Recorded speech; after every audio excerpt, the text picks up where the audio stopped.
আসসালামু আলাইকুম। কেমন আছেন সবাই? আশা করছি সবাই ভালো আছেন। আল্লাহর রহমতে আমরাও সবাই ভালো আছি। Welcome to my another daily blog. আজকে একটা ডেইলি ব্লগ নিয়ে আসলাম। তো ঢাকার রাস্তায় এখন যখনই হাঁটি, মানে কোথাও যাই আর আশেপাশে এই ছবিগুলো দেখি, তখন অনেক কিছু একসাথে মাথার মধ্যে ঘুরতে থাকে। তো যাই হোক, আসলে দিন শেষে এখন এমন একটা দিনে আছি যেটা অকল্পনীয়, যেটা স্বপ্নের মতন মনে হয় মাঝে মাঝে। তো যাই হোক, এটা আসলে সন্ধ্যার দিকে একটু ছাদে গিয়েছিলাম আমরা, মানে সন্ধ্যার আগ দিয়ে। তো দেখতেছিলাম বেলি গাছে আমার বেশ কয়েকটা ফুল আসতেছে। তারপর আসলে না সবসময় যাওয়া হয় না ছাদে এখন, কারণ দেখা যায় যে বেলি ফুলগুলা কখন ফুল আসতেছে কখন যাচ্ছে আমি শুক্রবার শনিবার ছাড়া খুব একটা দেখাও হয় না। আর এখানে আমার গাছের কিছু ধনেপাতা নিয়ে নিলাম, যেহেতু আজকে রান্না বান্না করবো বেশ কয়েকটা।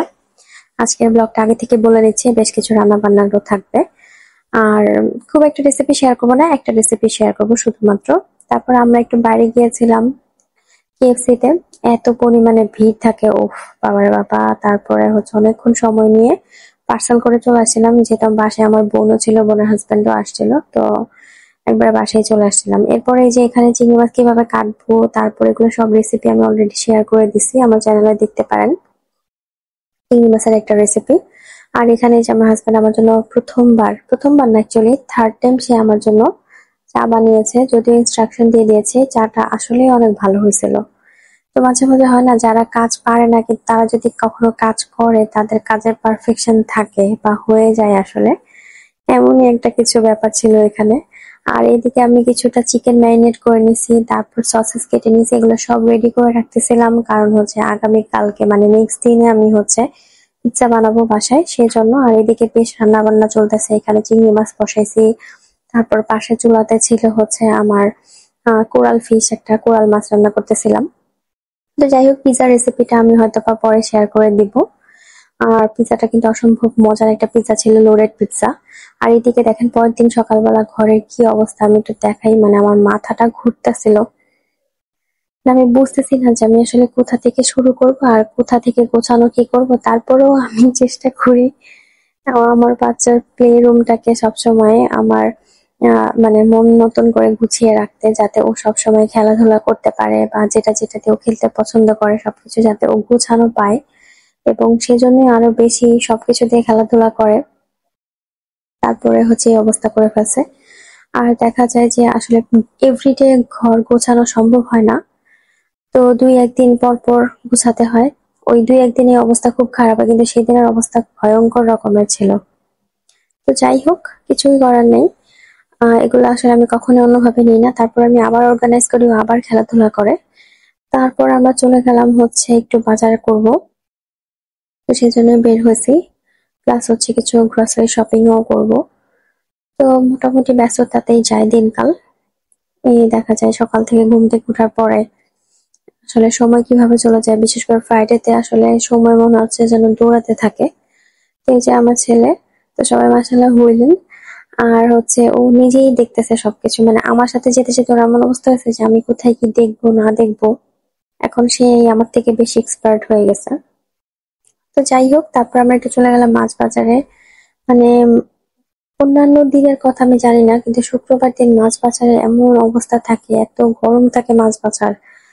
তো যাই হোক, এখানে কিন্তু সব এগুলো নদীর মাছ, বিভিন্ন রকমের মাছ আছে।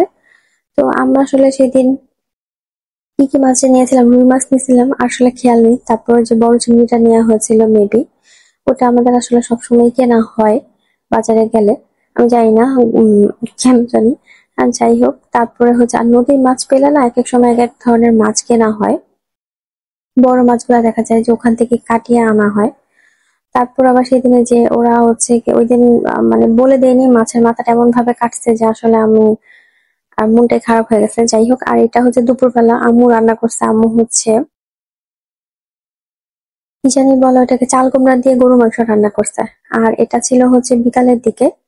আমার বোন ছিল, আমার বোনের হাজবেন্ড ছিল, আমার নিজের মা বাবা, তারপর আমি, আমার হাজবেন্ড, আমার ছেলে, সবাই মিলে হচ্ছে সেদিন বাসায় লোডেড পিৎজাটা খাইছি, আমি বানিয়েছিলাম। তারপর আমি চলে যাচ্ছি ডিনারে। এখন আমি একটু ডিনারে একটা রেসিপি শেয়ার করব, সেটা হচ্ছে আমি এখানে ডোরি ফিশ নিছি। ডোরি ফিশটা দিয়ে আমি ফিশ ফ্রাই করব আজকে, তার সাথে আমি ইয়েলো রাইস রান্না করব। মানে আপনারা বলতে পারেন আমার নিজের মন মতন একটা রেসিপি। আসলে ফিশ ফ্রাই রেসিপি কিন্তু কম বেশি আমরা সবাই জানি। তারপর অনেক সময় অনেকের মশলা টশলা একটু এদিক সেদিক করে নিজের মতন করে করে নেয়। আমি এখানে মাছগুলোকে ভালো করে ধুয়ে টিস্যু পেপার দিয়ে মুছে নিচ্ছি পানিটা। তারপর এখন পিস করে নিচ্ছি। এই তো, তারপর এখন আমি একটা বোলে নিয়ে নিব। মানে আমার ক্যামেরাটা মনে হয় একটু বেশি জুম হয়ে গেছিল, তো সরি আসলে। তো এরপরে আমি মাছের পিসগুলাকে সরি, মানে মাঝে মাঝে মাঝে যেটা হয় যে মুখে কথা আটকে যায়। তো পিসগুলোকে নিয়ে নিছি একটা বাটিতে, নেওয়ার পরে আমি যেটা করলাম এখানে আদা রসুন দিয়ে দিচ্ছি। আদা রসুনটা সবসময় আমাদের মিক্স করা থাকে। তারপর দিলাম হচ্ছে গিয়ে গোলমরিচের গুঁড়া, তারপর হলুদ, তারপর না হলুদ গুঁড়া দিই এখানে, মরিচ গুঁড়া দিছি, আর দিছি হচ্ছে জিরা গুঁড়া, তারপর দিয়ে দিচ্ছি সয়া সস, তারপর দিয়ে দিলাম লবণ। শেষ, আর কিছুই দিব না। এখন দিয়ে এটাকে ভালো করে কিছুক্ষণ মেখে নেব। মেখে মেরিনেট করে রাখবো। আপনারা চাইলে না এটা হচ্ছে আপনারা একদিনের জন্য মেরিনেট করে ফ্রিজে রেখে দিতে পারেন। পরের দিন আপনারা হচ্ছে এটা এভাবে মানে বাকি প্রসিডিউরটা কন্টিনিউ করতে পারেন আর কি। তো যাই হোক, এরপর আমি এখন এখানে দিয়ে দিব হচ্ছে কর্নফ্লাওয়ার। আপনারা ময়দাও দিতে পারেন, কোনো সমস্যা নেই। আমি মেবি এখানে কর্নফ্লাওয়ারের সাথে একটু ময়দাও মিক্স করে দিয়েছিলাম। এই তো, তারপর এখানে একটু চেপে চেপে এগুলোর গায়ে লাগিয়ে নিব, তেমন কিছুই না। এই পর্যায়ের পর আপনারা যদি একটু ফ্রিজে রাখেন তাহলে ভালো হয়, না রাখলেও কোনো সমস্যা নেই। তারপর তো এজ ইউজাল ডিমে কোট করে নিয়েছি, ডিমে ডুবিয়ে তারপর হচ্ছে বিস্কিটের গুঁড়া দিয়ে কোট করে নিয়েছি। এই তো রেডি। আপনারা চাইলে এই পর্যায়েও ফ্রিজে রেখে নিতে পারেন। তারপর শেষ, আমি এখন ভেজে নিব মাছগুলোকে। এটা খেতে না আমার কাছে অনেক ভালো লাগে। বাসায় বানানো যে কোনো খাবারের স্বাদ কিন্তু আসলে অনেক অন্যরকম হয়। এই তো আমার মোটামুটি ভাজা শেষের দিকে। আরেকটা মজার কথা বলি, আপনারা চাইলে এইভাবে এটাকে ফ্রোজেন করে রেখে দিয়ে এয়ার ফ্রায়ারে ভেজে নিতে পারেন। এটাও কিন্তু খেতে খারাপ হয় না।